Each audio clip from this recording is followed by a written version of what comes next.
안녕하십니까? 행복한 안식일입니다. 지난 한 주 무척 더웠는데요.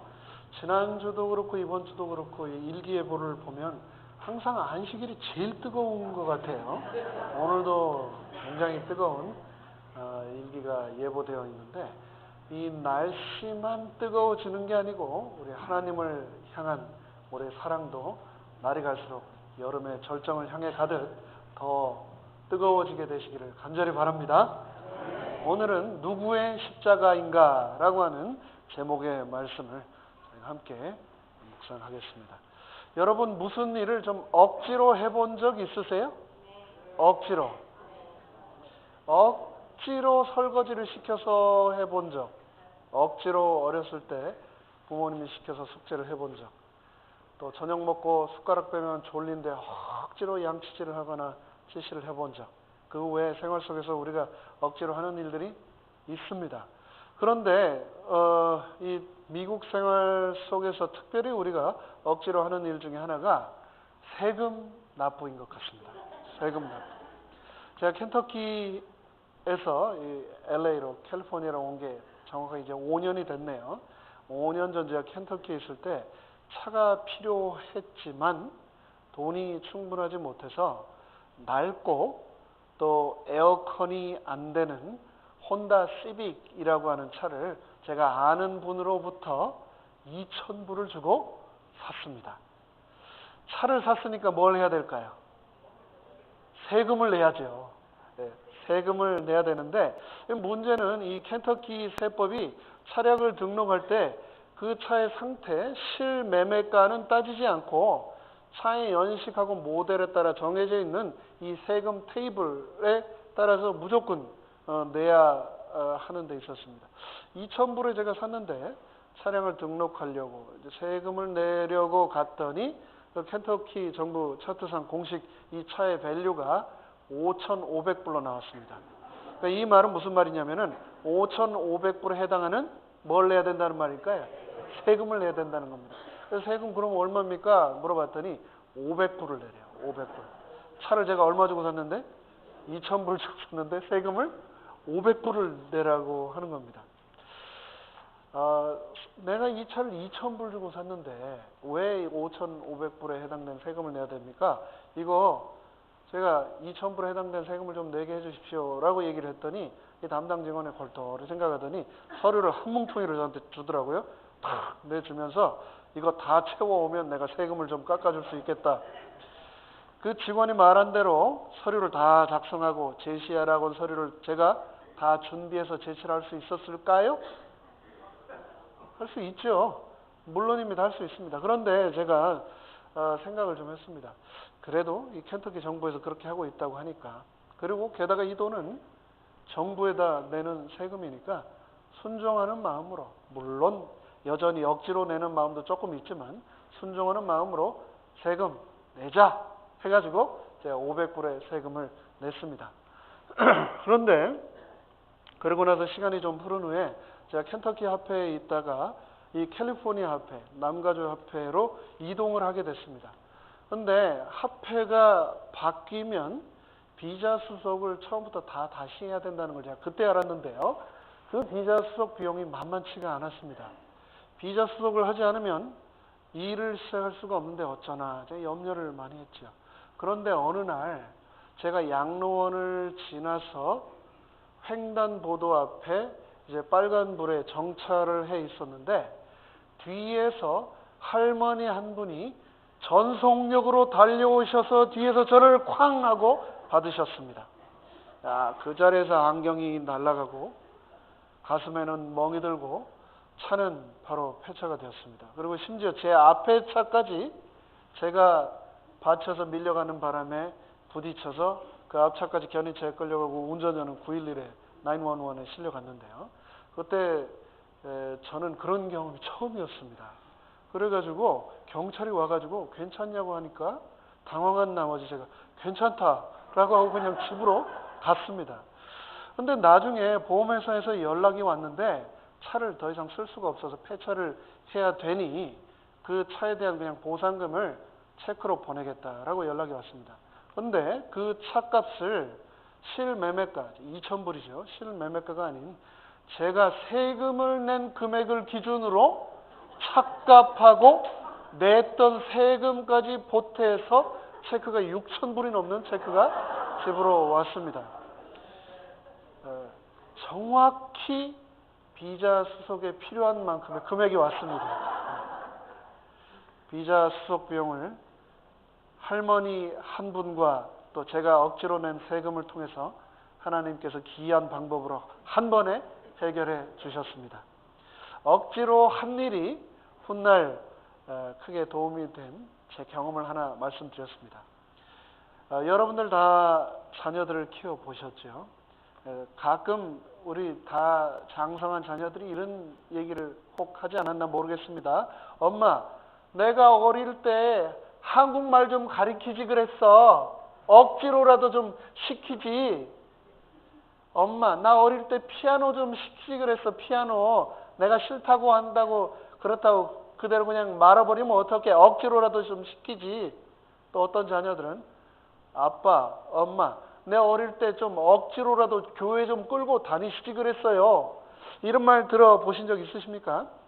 하지만 시간이 지나고 다 자라고 나서 하면 이런 후회들은 너무나 늦은 경우가 많습니다. 후회할 걸 알았더라면 억지로라도 했을 걸. 그걸 알았더라면 억지로 하지 않고 기쁘게 고마운 마음으로 특권으로 생각하고 감사하며 했을 걸. 이런 생각을 누구나 다 하게 되지요. 성경에 보면 억지로 한 일 때문에 나중에 엄청나게 큰 영광과 특권과 감사를 받게 된 한 사람의 이야기가 있는데요. 그 주인공을 누가복음 23장을 통해서 우리 다 함께 만나보겠습니다.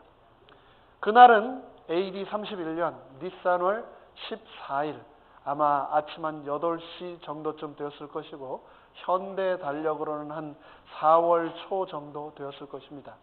예루살렘 성문 안 안토니아 광장에서부터 한 큰 무리가 먼지를 뽀얗게 일으키며 성 밖 골고다 언덕을 향해 나아가고 있었습니다. 천천히 움직이는 그 군중들 속에서 야유 소리도 들리고 우는 소리도 들리고 막 고함 지르는 소리들이 섞여서 혼잡하게 들려오고 있었습니다. 십자가에 못 박을 죄수를 끌고 오는 광경이어서 보는 이들로 하여금 참혹함을 느끼게 했습니다. 이제 곧 시작될 성스러운 절기 유월절을 의식을 준비해야 하는 이 여러 교회 지도자들이 그 군중들 앞에 서 있었습니다. 그들의 얼굴은 상기되어 있었고 조소하는 얼굴들이 현저하게 눈에 들어왔는데 그 한가운데 죄인으로 보이는 한 사람이 끌려가고 있었습니다. 그의 어깨에는 십자가가 메어져 있었고 그 죄수 주위로 4명이 사각형을 이루면서 걸어가고 있었습니다. 그리고 맨 앞에 군인이 이 죄수의 이름과 죄명을 적어서 들어가고 있었는데 거기에는 나사렛 예수 유대인의 왕이라고 하는 말이 적혀 있었습니다.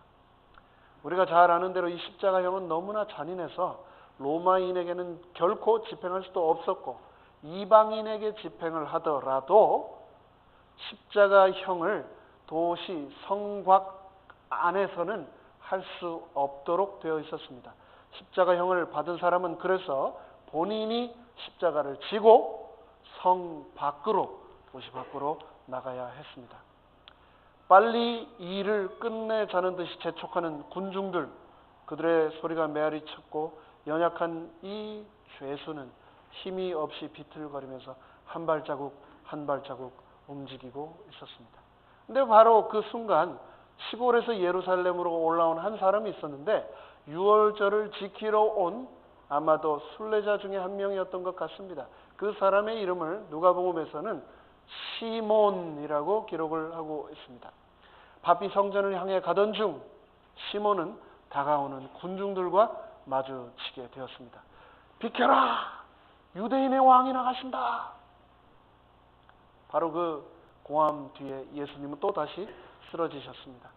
밤새도록 신문당하고 또 조롱당하시고 가시관에 찔리시고 또 채찍에 맞으셨던 그 연약한 육신은 음식도 잡수시지 못한 채 인류의 죄를 대신 지시고 비아 돌로로사 고난의 길을 가고 계셨던 겁니다. 연거푸 계속 쓰러지는 이 예수를 본 로마 군인은 이 학대받은 유대 청년 예수가 더 이상 자신의 힘으로는 십자가를 나를 수 없겠다 판단을 하고 대신 십자가를 질 사람을 두리번거리며 찾고 있었습니다. 바로 그때 이 로마 군인의 눈에 들어온 사람이 시골에서 이제 막 올라와서 아무것도 몰라 보이는 순박한 눈을 가진 바로 구레네 시몬이었습니다. 군인들은 빨리 자기들의 임무를 마치고 돌아가고 싶어서 조급하고 짜증스러운 마음으로 그 십자가를 억지로 구레네 시몬에게 지웠습니다. 누가복음 23장 26절은 말하기를 그들이 예수를 끌고 갈 때 시몬이라는 구레네 사람이 시골에서 오는 것을 붙들어 그에게 십자가를 지워 예수를 따르게 하더라라고 기록하고 있습니다.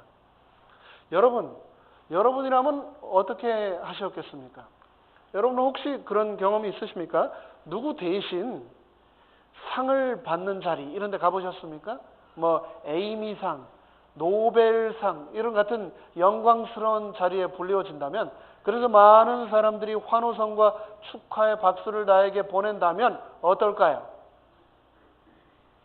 그런데 반대로 수치스럽고 창피하고 모욕적이지 못해서 군중들의 야유와 폭언 속에서 누군가를 대신해서 사과해야 되고 잘못했다고 양해를 구해야 되는 그런 자리에 혹 대신 서게 된다면 얼마나 당황스럽고 또 창피할까요?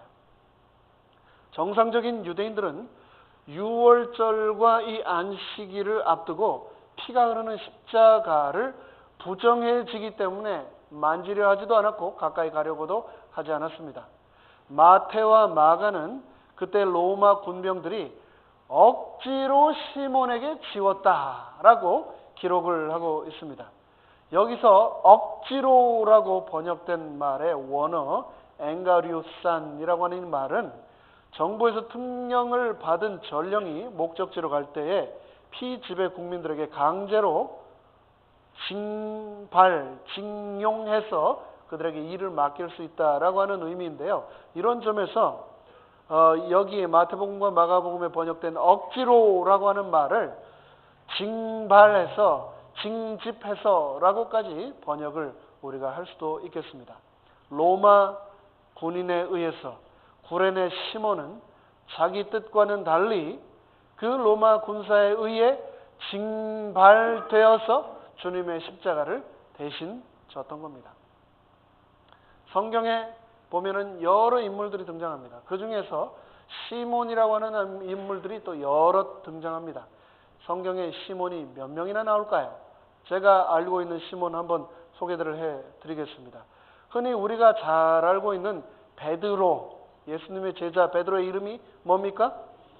본명은 시몬입니다. 예수님의 형제 중에 시몬이 있었습니다. 베다니에 살고 있던 문둥이의 이름도 시몬이었습니다. 가롯 유다의 아버지의 이름도 시몬이었습니다. 사도행전 8장 9절에 등장하는 마술사의 이름도 시몬이었습니다.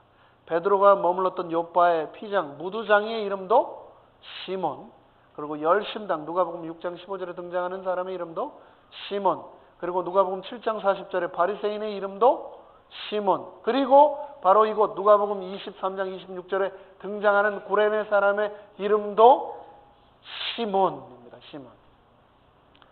신약뿐만 아니고 구약 성경에도 가면 역대상 4장 20절에 유대 지파의 시몬이 또 등장을 하고 있죠. 한마디로 이 시몬은 종로의 김서방입니다. 김서방.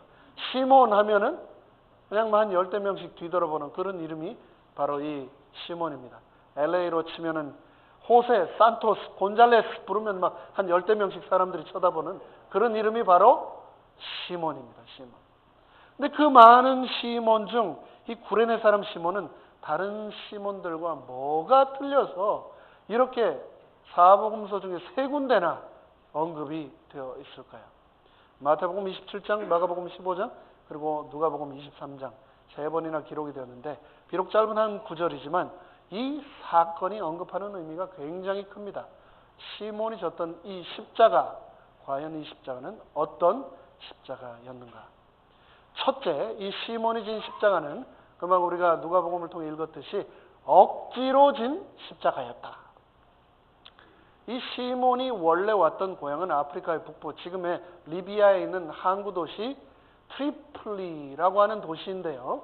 그곳에는 흩어진 유대인들, 디아스포라가 많이 살고 있었습니다. 그래서 그곳에 아프리카임에도 불구하고 시나고그, 회당이 있었고 또 유대인의 축제일 때는 예루살렘을 향해 찾아가는 순례객들이 굉장히 많았다라고 기록을 하고 있습니다. 시몬은 예루살렘에 도착해서 보기 드문 광경을 목격하게 되었는데 그것이 바로 죄수의 처형 행렬이었고 그 많은 구경꾼 틈 사이에 시몬도 끼어 있었던 겁니다. 그런데 바로 그때 예수님이 쓰러지신 예수님 대신 십자가를 지도록 시몬을 로마 군인이 픽업한 겁니다. 십자가형은 이 범죄자는 이렇게 된다라고 하는 것을 보여주기 위해, 경종을 울리기 위해 주어진 것이기 때문에 십자가를 다른 사람이 지는 경우는 결코 없었습니다. 그런데 예수님은 도저히 지고 갈 수 없겠다 판단이 되었기 때문에 이 로마 군인이 다른 사람에게, 이 시몬에게 억지로 지도록 했던 겁니다. 예수님이 공생애를 하시던 그 3년 반, 예수님 주위에는 항상 수많은 군중과 인파가 따라다녔습니다. 먹을 것을 받기 위해서, 병고침을 얻기 위해서, 그리고 또 가르침을 받기 위해서 언제나 예수님 주위에는 수많은 사람이 따랐었는데 지금 십자가를 맨 이 예수님의 뒤에는 그 누구도 없었습니다. 12제자도 모두 떠나고 그분에게 떡을 받아 먹었던 수많은 군중들도 다 떠나고 은혜를 입었던 사람도 단 한 사람도 남지 않고 예수님만 철저히 혼자였던 겁니다. 그런데 바로 그때에 구레네 시몬이 나타난 겁니다. 여러분 경찰한테 빨리 운전하고 가다가 티켓 받아보신 적 있습니까?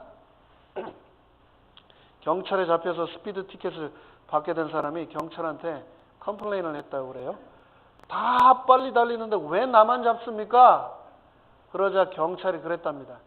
낚시할 때 낚싯바늘 던지면 그 바닷속 고기가 다 묻느냐? 라고 얘기를 했답니다. 구레네 사람이 시몬이 건장한 사람이었을까요? 아니면 종이짝처럼 비실비실한 사람이었을까요?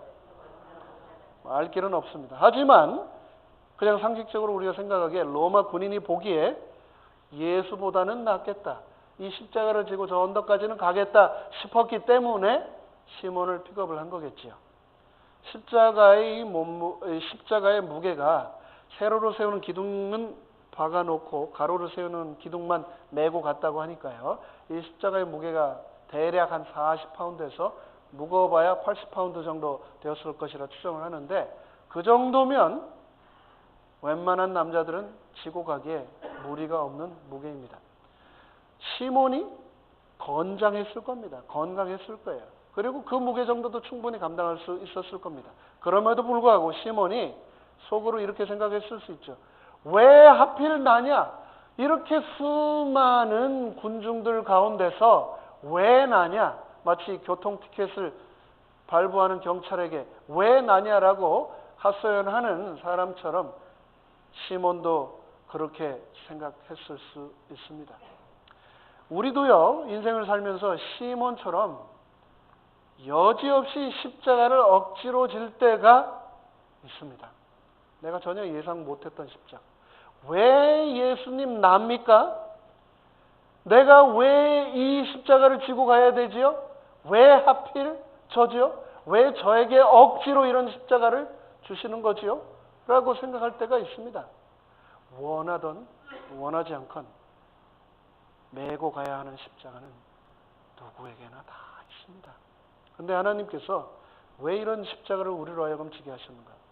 그날 구레네 시몬은 왜 내가 이 십자가를 져야 하는가 생각하며 굉장히 당황하며 억지로 졌을 것입니다. 둘째, 이 시몬이 졌던 십자가는 예기치 않은 준비되지 않았던 상황에서 지게 된 십자가였습니다. 우리는 시몬이 무슨 일로 예루살렘을 찾아갔는지 정확하게 알 수 없습니다. 6월절이었기 때문에 그냥 순례자로 갔겠지라고 짐작을 할 뿐입니다. 그런데 분명한 것은 예수님이 십자가를 지실 것을 알고 대신 내가 져야지라고 생각을 하고 시몬이 가서 진 거는 결코 아니라는 겁니다. 어쩌다가 예수님을 만난 겁니다. 어쩌다가 전혀 준비되지 않은 상태에서 십자가를 지게 된 겁니다. 전혀 예기치 않은 십자가. 근데 우리 삶에도 보면은요, 예상되는 십자가, 예상되는 시련은 거의 없습니다. 여러분 집에서 주무실 때 3시간, 2시간, 1시간, 이제 좀 있으면 오겠네? 도둑이 들어오겠네? 이렇게 딱 준비를 하고 있다가 도둑 맞이하는 분 계십니까? 아니면 이제 3년 남았네, 2년, 이제 1년, 이제 됐네, 이제 암 걸릴 때가 됐네, 이러고 암을 맞이하는 분 계십니까? 아니면 교통사고 생길 때, 운전하실 때 3분, 2분, 이제 1분 쾅 하고 교통사고 이렇게 누군가 기다렸다가 예비하셨다가 준비하셨다가 사고를 맞는 분 계십니까? 그런 사람 아무도 없습니다. 모든 일들이 사실은 이 인생 자체가 예기치 못한 일들의 연속입니다. 시몬의 이 십자가는 예기치 않은 십자가였고 또 피할 수도 없는 십자가였습니다. 그러니까 영어로 unpredictable, 전혀 예상을 할 수 없는 거죠. 그리고 unexpectable 한 것이 바로 우리의 삶 아닙니까? 세 번째로 이 시몬의 십자가는 그럼에도 불구하고 영광의 십자가였습니다. 이 사건을 마가는 다음과 같이 기록을 하고 있습니다. 마가복음 15장 21절에서 마침 알렉산더와 루포의 아비인 구레네 사람 시몬이 시골로서 와서 지나가는데 저희가 그를 억지로 같이 가게 하여 예수의 십자가를 지우고. 참 특이하죠. 복음서 다른 기자들과 틀리 이 마가는요, 구레네 사람 시몬을 알렉산더와 루포의 아버지 구레네 사람 시몬이다라고 하면서 이 가족 상황을 다 설명을 하고 있습니다. 이 십자가 지고 간 거 얘기하는데 왜 갑자기 가족 얘기를 할까요? 만약 시몬이 단순히 십자가를 억지로 지고 그냥 십자가를 내동쟁이 쳐주고 그냥 그 길로 사라져 없어져 버렸다면 이 마가복음을 기록한 저자가 그 사람 아들이 누군지 그 가족 상황을 알 수 있었을까요? 몰랐겠죠. 그런데 마가의 저자는 분명히 이 사람이 누구의 아버지인지를 다 기억하고 그것을 성경에 분명히 기록을 했던 겁니다. 우리가 잘 아는 대로 마가복음은 누가 썼습니까? 마가가 썼죠. 근데 마가가 예수님과 함께 생활을 하지도 않은 사람인데 어떻게 예수님에 대해서 기록을 했습니까? 베드로 대신 기록했잖아요. 그렇죠? 베드로가 유대 땅을 떠나 이방의 여러 교회들을 세울 때 아람어밖에 하지 못하던 이 베드로의 설교를 이방말로 통역을 하던 수행원 이 마가가 베드로 목사님이 죽을 때까지 한 그 모든 설교를 다 통역하면서 끊임없이 잊지 않고 반복해서 언급한 한 인물, 그 시몬의 이야기, 그리고 그 시몬의 가족 이야기, 그 시몬의 자녀들 이야기를 귀에 박히도록 들었을 것이고, 그래서 이 시몬을 잊지 못하고 그의 이야기를 15장에 기록하면서 그의 아들들의 이름까지도 기억을 했을 것입니다. 왜 베드로가 그토록 시몬의 이야기를 잊지 못하고 반복해서 설교 때마다 했고 그래서 통역했던 이 마가가 그 사건을 기억하고 있을까요? 왜 그랬을까요? 베드로가 예수님께 뭐라고 그랬습니까? 다 떠나도 나는 예수님 지킬 겁니다. 그랬죠? 그런데 어떻게 했습니까? 예수님 십자가 지고 가실 때 아무도 없었고 베드로도 없었습니다. 구레네 시몬이 졌던 그 십자가는 누가 졌어야 할 십자가입니까? 진다면 베드로가 졌었어야죠. 시몬이 졌던 그 십자가, 내 대신 저 십자가를 졌던 시몬에게 늘 미안함을 가지고 있었을 겁니다. 두고두고 생각할수록 부끄럽고 죄스럽겠죠. 예수님 면전에서 예수님을 부인하고 돌아서고 배신하고 가장 그분이 필요할 때 옆에 있어드리지 못하고 십자가를 대신 져드리지 못했던 베드로. 이 베드로는 구레네 시몬의 이름, 그 후 그의 행적에 대해서 관심을 가지고 기록하지 않을 수 없었을 것입니다. 실제로 마가복음은 주후 약 65년경 기록이 되었고, 이 일은 주후 약 31년에 있었던 일이니까 한 30년이나 지난 후에 기록된 사건인데, 그때 당시에 벌써 이 알렉산더와 루포, 이 시몬의 아들들이 그리스도인들 사이에서 알려진 유명 인사가 되었다는 것을 시사를 해주고 있는 겁니다. 무슨 말인가? 여러분, 유재천 씨가 누군지 아십니까? 유재천. 모르시네요. 그러면 혹시 유현진은 누군지 아세요? 유현진 아버지가 유재천입니다. 여러분 혹시 박성종 씨 아세요? 박성종. 네. 박지성은 아시죠? 박지성 아버지가 박성종입니다. 사람 소개할 때요, 유명한 사람을 먼저 소개합니다. 그래야 알아먹으니까. 근데 이 마가복음 15장에서 뭐라고 소개를 합니까? 알렉산더와 루포의 아비인 구레네 사람 시몬. 십자가를 졌을 뿐인데 이 두 아들들이 지난 그 30년 동안 예수님 십자가 지신 30년 후에 이 초대 교회를 위해서 헌신하고 수고했기 때문에 수많은 사람들이 그들의 이름을 알고 있었다는 그런 증거가 되겠죠. 그리고 게다가 충성스럽게 교회를 섬겼던, 헌신의 이름으로 아버지보다도 더 많은 사람들에게 알려졌던 두 아들 알렉산더 루포뿐만 아니라 로마서에도 보면은요, 아들뿐만 아니라 그의 아내도 믿음 안에서 하나님을 충성스럽게 섬겼음을 알 수 있게 해주는 그 가능성을 짙게 보여주는 한 구절이 있습니다. 바로 로마서 16장 13절인데요. 이렇게 말합니다. 주 안에서 택하심을 입은 루포와 그 어머니에게 문안하라. 주 안에서 택하심을 입은 루포, 시몬의 아들이죠. 그리고 루포의 어머니, 시몬의 아내에게 문안하라. 그러면서 바울이 뭐라고 하냐면은 그 어머니는 곧 내 어머니이다 라고 얘기를 하고 있는 겁니다. 직접 낳아준 어머니가 아니고 영적인 어머니다 라고 얘기를 하고 있는 거죠. 이 온 가족이 우연히 억지로 된 그 십자가를 맸던 그 사건을 이후로 아들들은 교회 지도자가 되고 아내는 남편이 순교한 이후에 사도 바울의 영적인 어머니가 된 아름다운 기사가 성경에 기록되어 있는 겁니다.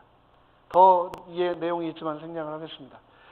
성경에 동명이인이 많습니다. 그리고 또 정확하게 지금 제가 언급해드린 이 본문들의 주인공들이 모두 시몬의 가족이라고 하는 보증은 없습니다. 하지만 우리가 성경 외의 유대 전승과 전설대로 만약 이 기록들이 사실이고 이들이 모두 시몬의 가족이라면 정말 이거 드라마 중에 드라마 아닙니까? 우연히 억지로 지게 되었던 그 십자가 이후로 온 가족이 하나님께 영광 돌리며 살게 되는 구원의 스토리가 바로 이곳에 등장을 하고 있는 겁니다. 억지로 진 십자가 때문에 가족 전체가 구원받고 하나님께 크게 섬김을 드리게 되는 귀한 가정이 된 거죠. 베드로전서에서는 이렇게 말하고 있습니다. 애매히 고난을 받아도 하나님을 생각함으로 슬픔을 참으면 이는 아름다우나 죄가 있어 매를 맞고 참으면 무슨 칭찬이 있으리요. 오직 선을 행함으로 고난을 받고 참으면 이는 하나님 앞에 아름다우니라. 우리가 십자가를 혹 억지로 질지라도 그 모습처럼 하나님 앞에 아름다운 모습은 없다라고 하나님은 말씀하고 계신 겁니다. 교회를 세우고 섬기는 일 참 쉽지 않습니다. 교회마다 제일 힘든 것 중에 하나가 뭐냐면은 연말에 다가오는 새해에 교회를 섬길 분들을 세우는 일입니다. 참 어렵습니다. 부탁을 해도 개인적인 사정 또 여러 가지 환경 때문에 그 일을 못 맡는 분들이 많이 계시죠. 그런데 형편이 안 되고 어려울지라도 억지로라도 그 직분을 받는다는 것은 구레네 시몬이 했던 것처럼 예수 그리스도의 십자가를 지는 것이라는 것을 여러분 모두 기억하게 되시기를 간절히 바랍니다. 그런 사역들을 통해서 하나님이 영광 받으시고 우리 모두에게 큰 축복이 임하게 될 것이라는 확신을 갖게 되시기를 간절히 바랍니다. 십자가의 놀라운 능력이 나의 삶에 임하게 될 것입니다. 그런데 여기서 이제 말씀을 마치면서 한 가지 꼭 함께 하고 싶은 내용이 있습니다. 2000년 전 골고다 언덕을 향해 가던 그 비아 돌로로사의 길을 갈 때 구레네 시몬이 지고 갔던 그 십자가, 그 십자가가 누구의 것이었을까요? 그 십자가의 진짜 오너는 누구입니까? 주인은 누구일까요? 십자가의 진짜 주인은 누구인가요? 사실 구레네 사람 시몬이 그날 억지로 진 십자가는 예수님 것이 아니었습니다. 십자가는 누구 겁니까? 죄인 것이지요. 예수님은 죄를 지으셨습니까? 그 어떤 죄도 짓지 않으셨는데, 십자가에서 죽을 그 어떤 일도 하지 않으셨는데 예수님께서 그 십자가를 지셨던 것은 바로 죄를 지어 죽을 수밖에 없는 죄인인 내가 져야 할 십자가를 누가 대신 져 주신 것이다? 예수님이 대신 져 주신 것이다 라는 것을 우리에게 말하고 있습니다. 억지로 하는 일 같은데요, 사실 한 번 더 생각해 보면 억지로 하는 게 아니고 당연히 내가 해야 될 일들을 내가 이곳에서 교회에서 하고 있다 라는 것을 우리는 기억해야 되겠습니다. 예수님의 십자가인가? 나의 십자가인가? 이 일을 나는 억지로 하고 있는가? 아니면 당연히 내가 해야 될 일로 감사하며 하고 있는가? 생각해 보아야 되겠습니다. 마가복음 16장은 말합니다. 이 예수께서 제자들에게 이르시되 누구든지 나를 따라오려거든 자기를 부인하고 누구의 십자가를 지고? 내 십자가, 바로 나의 십자가를 지고 예수님을 따르라고 예수님은 말씀을 하셨던 겁니다. 참 어느 교회인지 모르겠는데 정말 멋있네요. 여러분 저 교회 어딘지 아십니까? 이 세레토스 교회 건물은 노르웍시가 자랑하는 아름다운 건축물입니다.